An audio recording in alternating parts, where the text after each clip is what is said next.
ईमानदारी का इनाम।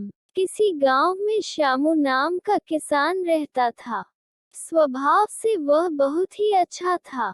उसका एक खेत था जो बहुत छोटा था, जिस कारण उसके बड़े परिवार की गुजर बसर बहुत मुश्किल से ही हो पाती थी। श्यामू अपने खेत में बहुत मन लगाकर काम करता, लेकिन खेत छोटा होने के कारण काम कुछ ही घंटों में खत्म हो जाता था। उसके बाद वह खाली रहता था। काम के बाद का खाली समय श्यामू को बिताना भारी पड़ता था। इसलिए उसने एक दिन सोचा कि क्यों न इस खाली समय में गांव के ही सेठ जी के खेत पर मजदूरी कर लिया जाए। इससे खाली समय भी कट जाएगा और घर में पैसे की कमी भी कुछ दूर हो जाएगी। गांव के सेठ जी बड़े भले इंसान थे। श्यामू जब उनसे काम मांगने गया तो सेठ जी ने कहा, तुम्हें मेरे खेत पर मजदूरी करने की जरूरत नहीं है। आज से मैं पूरे खेत की जिम्मेदारी तुमको देता हूँ। जो भी फसल होगी आधा मुझे दे देना और आधा तुम ले जाना। सेठ जी के इस भले व्यवहार से श्यामू बहुत खुश हुआ और अगले ही दिन उनके खेत पर काम शुरू कर दिया। वो प्रतिदिन सुबह सबसे पहले अपने खेत का काम खत्म करता और फिर सेठ जी के खेत में काम करने चला जाता था।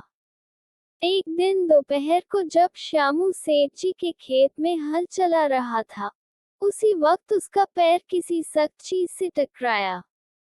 जब उसने मिट्टी हटाकर देखा तो वहां पर मिट्टी से बना एक छोटा मटका था, जिसके ऊपर लाल कपड़ा बंधा हुआ था।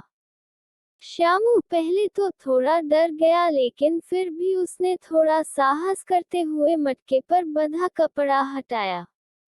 जैसे ही उसने मटके के अंदर देखा, उसके आश्चर्य का ठिकाना न रहा। उसमें सोने के कई आभूषण थे।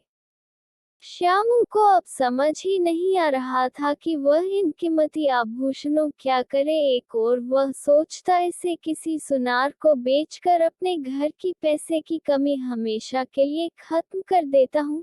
वही दूसरे ही पल सोचना कि यह जमीन सेठ जी की है, ये उन्हें ही सौंपना उचित होगा।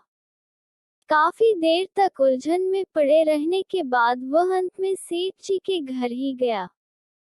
उसने सेठ जी को सारी कहानी बताकर मटका उन्हीं के सामने रख दिया। मिट्टी का वह मटका देखकर सेठ जी उसे पहचान गए और बोले, ये मेरी दादी के आभूषण हैं। मैं कई वर्षों से इसे खोजने की कोशिश कर रहा था।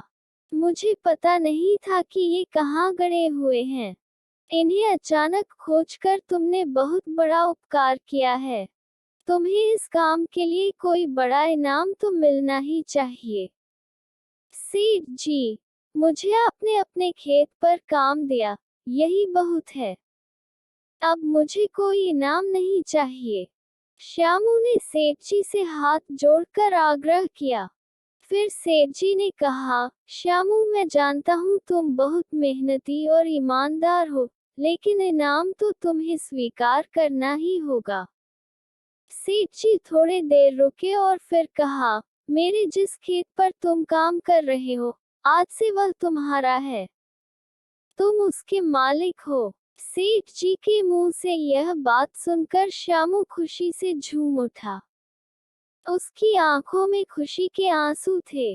वह मन ही मन सोच रहा था कि यदि वह लालच में पड़कर अपनी ईमानदारी को भूल जाता, तो उसे इतना बड़ा इनाम नहीं मिलता। सीख: ईमानदारी सबसे अच्छी नीति है। थोड़े से लालच के लिए किसी के साथ बेईमानी नहीं करनी चाहिए। प्लीज वीडियो पसंद आए तो लाइक और चैनल पर पहली बार आए तो सब्सक्राइब, कमेंट और अपने दोस्तों के साथ शेयर करना मत भूलना।